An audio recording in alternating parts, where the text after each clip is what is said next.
Can one product stores be successful? A store with only one product on it. Just one.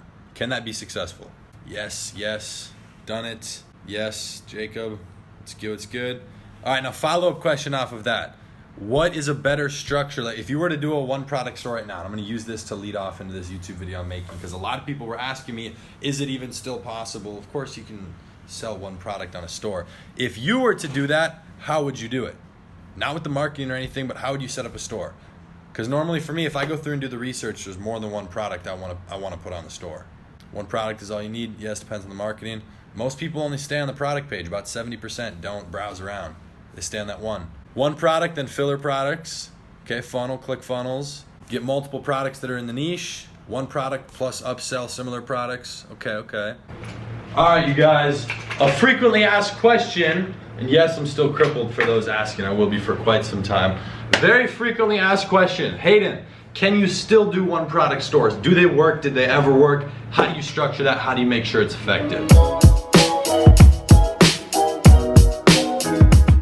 Well, that is exactly what we're going to be talking about inside of this video. And I want to start off by saying everything is situational. And I know this is probably the answer you want to hate. I'm going to get very practical inside of here, just explaining how I do it.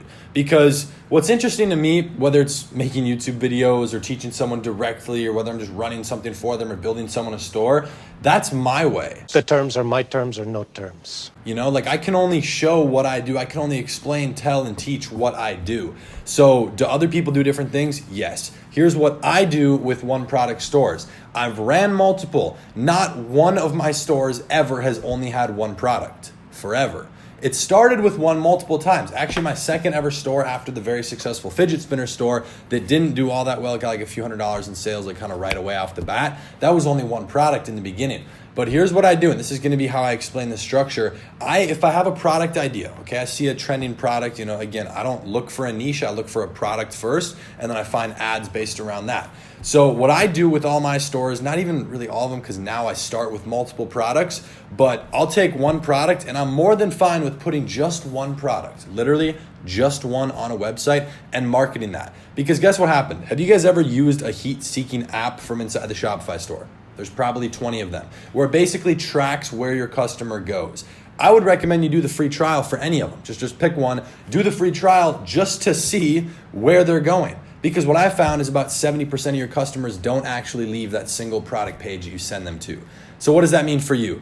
30% of the people which never neglect the minority. So for example, the people who, they have the Shopify payments, but they don't have PayPal on their store.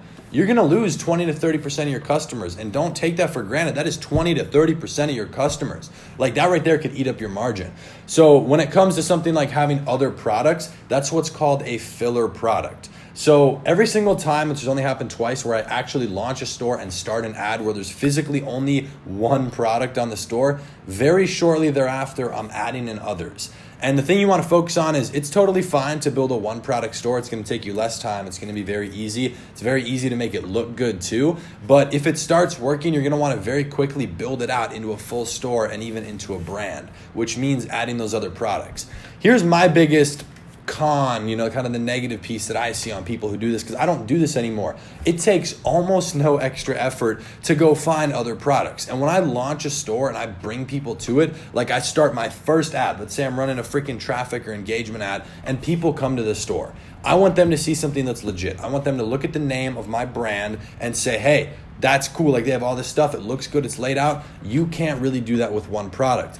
But if you want to do that, and this is going to be a very simple video because so many people keep asking, if you want to do that, I would highly recommend having the one main product, and then if it starts selling, immediately at least add an upsell. It doesn't have to be public on the store, but have an upsell with like Smart Upsell or some sort of upsell app where you're upselling them, because you want to increase your average order value, okay, your AOV. That's the whole point, especially if you're doing a tripwire offer. If you have just one product on your store and it's a free plus shipping, you can make money. I'll tell you that. You can make money, but to what extent? I would recommend building it out. It doesn't take that much effort. If you're saying, hey, can I quickly start a one product store? Yes, but don't be lazy. Most people who ask that, just based on what I've seen in my DMs, people I've worked with, they're typically lazy. And when it comes to something like this, your customers want options. If you've ever read the book, The Paradox of Choice by Barry Schwartz, I'll throw up a picture of it. Of course, it's not my book, so I'm not getting money off that. There's a lot of other marketing and psychology books there. Giving people, that is kind of more so like in the marketing sense with information products, giving them multiple price points, but then just giving them options. So if someone goes to your website and there's your one main product and then has a couple of recommended ones and you have 30 other ones in your store, that's options. That's giving them the freedom to choose. Whatever offer that they saw is just the tripwire to not even get them to buy necessarily, but just to get them in your door. So in that case, since this is the online version of like a retail store, they're getting to your website. They're now browsing around. Maybe they enter their information. Maybe they added a few products to their cart, even if they have no intention of buying. You're getting them familiar with you. So if you're going to do a one product store, I would highly recommend that you be very careful just with how you structure it. And what I mean by that, one page, you can put the product if you only have one on the home page. You don't need like all these collections because you don't have collections. You only have the one product. So I would highly recommend doing that. It would literally take you 5 minutes to go find 10 other random products on AliExpress to just have high orders in that same niche and put them on. Make the most basic description, get rid of any photos that have watermarks. That is exactly what I would recommend to you, because if you're trying to start something with just one product, you can make money. I was about to say you will make money. You can make money with pretty much anything you do and any single structure. But the thing is, why would you want to make $1,000 a day when you can make $1,300?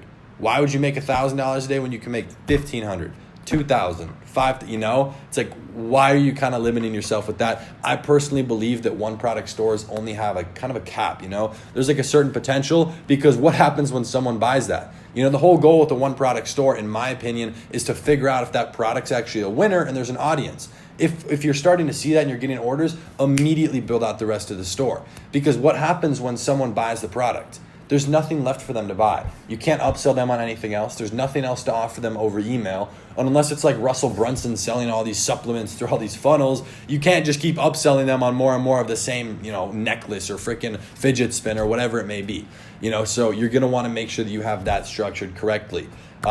If anyone has any one product stores, I'm going to go through and probably do a review video on a couple of those versus really well built out brands. So nothing with like 10 to 30, you know, like either a shit ton of products or just one. I want to kind of break that down for you guys, show you the differences and show you why both can work extremely well. I'm not downplaying or pushing negative, you know, information on the one product store, because actually that can be very good. It's less time. Okay. It's a lot less time. That's pretty much it. It's just less time. So if you have that one main product you want to test, you could make the argument that it doesn't make sense to add 15 others, you know, write basic descriptions, because it's going to take you 30 minutes to an hour to get all that set up, the pricing and maybe some shipping if you're using an app for that, you know, so maybe just test that one. And if it works, then go build it out. So it's really kind of mitigating that front end potential risk. Even though it might not be a financial risk, it's still that time. So if you guys have your stores, if anyone has a one product store or a massive store with a lot, ideally not a general store, but you know, we'll go through and break it down anyways, drop that down below. And please, I'm not going to review your store if you only drop a link. Can't just be the link to your store and say review it. Give information. What are you doing? What's your main product? How did you find that? Why did you pick that? Why do you actually believe that to be a winner? Why did you set up your price points the way you did? Do you have filler products? Are they all really good based on your research? What is your situation? If you actually want it reviewed, I cannot possibly I can go through and tell you if it looks good. And this is what a lot of people make the mistake on. Nobody can review your store with just a link, because I don't know your thought process of why you did what you did.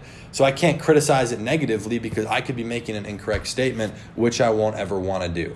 So with that being said, if you guys want that, I'd be more than happy to go through and make a video kind of breaking that down and comparing the two different styles of stores. Again, both positive. Everything's positive. It has its pros and cons.